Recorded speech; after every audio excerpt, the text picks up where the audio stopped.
नमस्कार दोस्तों, एक बार फिर से आपका स्वागत है अपने YouTube channel study point Maurya में। तो दोस्तों, आज की इस क्लास में मैं आपको आंकड़ों के व्यवस्थीकरण के कुछ महत्वपूर्ण ऑब्जेक्टिव प्रश्नों को कराने जा रहा हूं। साथियों, जो मैं महत्वपूर्ण क्वेश्चन कराऊंगा वो एग्जामिनेशन के पॉइंट ऑफ व्यू से बहुत ही इंपॉर्टेंट है। तो दोस्तों, आइए स्टार्ट करते हैं। हमारा सबसे पहला प्रश्न जो कि परीक्षा के माध्यम हेतु बहुत ही महत्वपूर्ण है। पहला प्रश्न जो कहता है कहता है कि निम्नलिखित में से कौन सा वर्गीकरण का उद्देश्य है। दोस्तों, पहला ऑप्शन कहता है कि आंकड़ों को सरल बनाना, आंकड़ों को संक्षिप्त बनाना, आंकड़ों को तुलना योग्य बनाना या उपरोक्त सभी। दोस्तों, अगर आपको याद होगा, मैंने इस पाठ की जब पहली वीडियो बनाई तो उसमें मैंने आंकड़ों के वर्गीकरण के उद्देश्य को समझाया था, जिसमें दोस्तों ये सारे पॉइंट होते हैं। इसका मतलब हमारा option number D is the correct answer. ठीक है, ओके। सो पहला का क्या आंसर है साथियों? डी ऑप्शन, उपरोक्त सभी। भाई, आंकड़ों का वर्गीकरण का हमारा क्या उद्देश्य होता है? हम आंकड़ों को क्यों क्लासिफाई करते हैं, उसका क्या उद्देश्य होता है? आंकड़ों को हम सरल बनाते हैं, आंकड़ों को हम संक्षिप्त बनाते हैं और आंकड़ों को हम तुलना योग्य बनाते हैं। इसलिए हमारा ऑप्शन नंबर डी, उपरोक्त सभी, is the correct answer. Clear? Okay. अब हमारा क्वेश्चन नंबर 2 क्या कहता है? क्वेश्चन नंबर 2 कहता है कि जब आंकड़ों का वर्गीकरण समय के आधार पर किया जाता है तो इसे कहते हैं क्या? भौगोलिक वर्गीकरण कहते हैं, समयानुसार वर्गीकरण कहते हैं, गुणात्मक वर्गीकरण कहते हैं या मात्रात्मक वर्गीकरण कहते हैं। दोस्तों, यहाँ पर जो इसका आंसर है वो हमारा क्वेश्चन में खुद कह रहा है। यहाँ लिखा है आंकड़ों का वर्गीकरण समय के आधार पर जब किया जाता है तो उसे समयानुसार वर्गीकरण कहते हैं। तो option number B is the correct answer. जब भौगोलिक क्षेत्र दिया रहेगा, जैसे पंजाब, हरियाणा, राजस्थान, कोई भी जब राज्य का नाम दिया रहेगा, कोई स्थान का नाम दिया जाता है तो उसे बोलते हैं भौगोलिक वर्गीकरण कहते हैं। क्लियर साथियों? अगर वहां पे किलो रहा, लीटर रहा, मीटर रहा तो मात्रात्मक वर्गीकरण रहता है। क्लियर साथियों? ओके। अब चलते हैं हमारा तीसरा प्रश्न, जो कि तीसरा क्या कहता है साथियों? हमारा तीसरा कहता है किसी तथ्य की वह विशेषता जिसे संख्याओं के रूप में मापा जाता है वह क्या कहलाता है? दोस्तों, कहता है क्या? किसी तथ्य की वह विशेषता जिसे संख्याओं के रूप में मापा जाता है। किसमें? संख्याओं के रूप में मापा जाता है, उसको हम क्या कहते हैं? आवृत्ति कहते हैं दोस्तों, बी चर कहते हैं दोस्तों, या सी गुण कहते हैं, या डी यहाँ होना चाहिए दोस्तों। ठीक है, या डी, इनमें से कोई नहीं। दोस्तों, इसका आंसर होगा हमारा ऑप्शन नंबर बी। क्यों ऑप्शन नंबर बी होगा? क्योंकि यही हमारी परिभाषा कहता है किसी तथ्य की, दोस्तों क्या कहता है? किसी तथ्य की वह विशेषता जिसे संख्याओं के रूप में मापा जाता है उसको क्या कहते हैं? चर कहते हैं दोस्तों। क्या कहते हैं? चर। ये बहुत ही इंपॉर्टेंट है साथियों, तो याद रखना। ठीक है, ओके। अब चलते हैं हम भैया अपना चौथा प्रश्न। ठीक है, चौथा प्रश्न आपको मेरे हिसाब से आपको क्लियर दिख रहा होगा।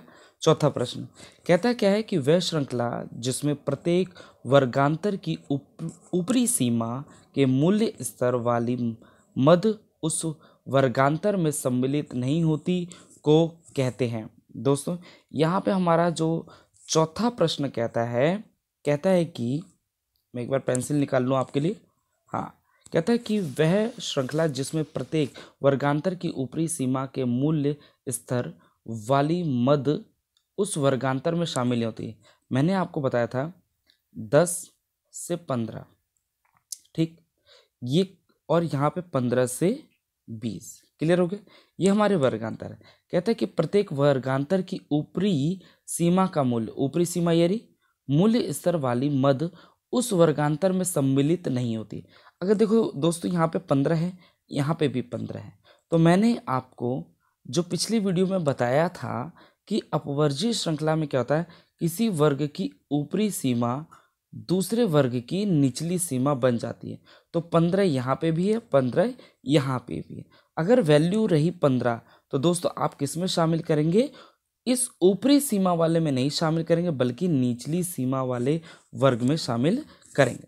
ठीक है साथियों, एक बार हम फिर दोबारा क्वेश्चन देख लेते हैं। क्वेश्चन हमारा क्या कहता है? भाई, क्वेश्चन हमारा ये कहता है कि वह श्रृंखला जिसमें प्रत्येक वर्ग 10 से 15 लिख लिया मैंने, ठीक है, और दूसरा लिख लेता हूँ 15 से 20। अब क्वेश्चन पढ़े, प्रत्येक वर्गांतर की ऊपरी सीमा का मूल्य, ये ऊपरी सीमा का मूल्य स्तर वाली मद उस वर्गांतर में सम्मिलित नहीं होती।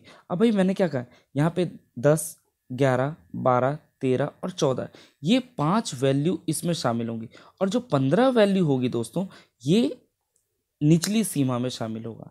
तो इसलिए हमारा जो करेक्ट आंसर है साथियों वो है ऑप्शन नंबर ए, उसका नाम क्या है, अपवर्जी श्रृंखला। क्लियर। दूसरा क्या कहता है, खुले सिरे वाली श्रृंखला वह श्रृंखला है जिसमें पहले वर्ग की निचली सीमा नहीं दी हुई होती है। ऑप्शन नंबर बी, अंतिम वर्ग की ऊपरी सीमा नहीं दी हुई होती है। ऑप्शन सी ए और बी, या इन ये ऑप्शन नंबर डी क्या कहता है, इनमें से कोई नहीं। तो इसका जो करेक्ट आंसर है साथियों वो है ऑप्शन नंबर सी, क्योंकि खुले सिर वाली का मतलब है दोस्तों, जैसे यहाँ पे लिख दिया मैंने 5, 1 मिनट दोबारा, 5 से कम, ठीक है, 5 से कम, ठीक, यहाँ पे 10 से 15, और यहाँ पे लिख दिया मैंने 15 से अधिक, क्या लिख दिया, 15 से अधिक लिख दिया, ठीक है। अब देखो अगर मैं 0.5 है तो किस में आएगा, 5 से कम में शामिल होगा। अगर मैं 100 होली बोलूँ तो 15 से अधिक, 200 बोलूँ 15 से अधिक। तो यहाँ पे ओपन सिर यही होते हैं। तो मतलब साथियों यहाँ पे कहना क्या चाहता है, हमारा कहना ये चाहता है कि भाई खुले सिर वाले में पहले वर्ग की निचली सीमा नहीं होती, अभी मैंने दिखाया 5 से कम कितनी भी हो सकती है, और अंतिम वर्ग की ऊपरी सीमा निर्धारित नहीं होती। तो भाई ये तो option number C is the correct answer, कि हमारा दोस्तों क्या कहता है कि दोनों होता है, ठीक है। ऑप्शन नंबर ए और बी, मतलब कि हमारा option number C is the correct answer. अब ओके, अगला क्वेश्चन क्या कहता है हमारा, छठा प्रश्न ये कहता है दोस्तों, मध्य मूल निकालने का सूत्र। मैंने आपको पहले ही बता दिया, मिड पॉइंट निकालने के लिए फॉर्मूला होता है L1 + L2/2 होता है। अब देखो इन चारों में से कहाँ है दोस्तों, option number D is the correct answer. Clear साथियों। ओके, अब चलते हैं हमारा क्वेश्चन नंबर 7वां, ठीक है, यस 7वां। जब मैंने आपको मिलान चिन्ह वाला क्वेश्चन कराया था तो दोस्तों उसमें मैंने आपको बताया था कि भाई अगर हमें अनुमेलन, है ना, यहाँ पे लिखा है अनुमेलन विधि के अनुसार निम्नलिखित चिन्हों में से कौन सा चिन्ह 5 की आवृत्ति दर्शाता है। 1, 2, 3, 4 और 5 को काटना सिखाया था। तो दोस्तों हमारा 5 option number C is the correct answer, ठीक है। अब चलते हैं भाइयों अपना क्वेश्चन नंबर 8वां। क्वेश्चन नंबर 8वां क्या कहता है, किसी श्रृंखला में एक मद जितनी बार आती है उसे उस मद की कहा जाता है। क्या कहा जाता है दोस्तों, किसी श्रृंखला में एक मद जितनी बार आती है उस मद को क्या कहा जाता है दोस्तों, आवृत्ति कहा जाता है। उसको क्या कहा जाता है, आवृत्ति, मतलब कि फ्रिक्वेंसी। जब जैसे मान लो मैंने यहाँ लिखी है 5, 5, 5, 5, 5 और ये 5, ये कितनी बार आ रहा है, कह रहा है जितनी बार आता है, 1, 2, 3, 4, 5, 6। तो मैं लिखूँगा 1, 2, 3, 4, 5 और ये 6। तो ये कितनी बार आ गया दोस्तों, 6। तो ये 6 क्या कहलाएंगी, मेरी आवृत्ति कहलाएंगी, ठीक है। अब आ जाइए आज की इस क्लास का अंतिम प्रश्न, जो कि आपके लिए बहुत ही इम्पोर्टेंट है। भाई 9वां प्रश्न क्या कहता है, किसी वर्ग की ऊपरी सीमा तथा निचली सीमा में अंतर को कहा जाता है। क्या कहा जाता है दोस्तों, ऑप्शन नंबर ए कहता है विस्तार कहा जाता है, वर्ग का विस्तार कहा जाता है, आवृत्ति कहा जाता है, या वर्ग की सीमा कहा जाता है। तो दोस्तों इसका जो करेक्ट आंसर है वो ऑप्शन नंबर क्या है दोस्तों, हमारा ऑप्शन नंबर बी क्या है, वर्ग विस्तार। तो दोस्तों मैं उम्मीद करूँगा आपको आज की इस क्लास के जो हमारे ये 9 इम्पॉर्टेंट वैकल्पिक प्रश्न हैं वो आपको क्लास में याद हो गया होगा। दोस्तों ये जो हमारा क्वेश्चन है वह हमारा आंकड़ों के व्यवस्थीकरण के अध्याय का महत्वपूर्ण पॉइंट था। तो दोस्तों अगली क्लास में हम आपसे मिलते हैं अगले एक न्यू चैप्टर के साथ। तो दोस्तों मैं उम्मीद करूँगा कि आप अपनी पढ़ाई मन लगा के कर रहे होंगे।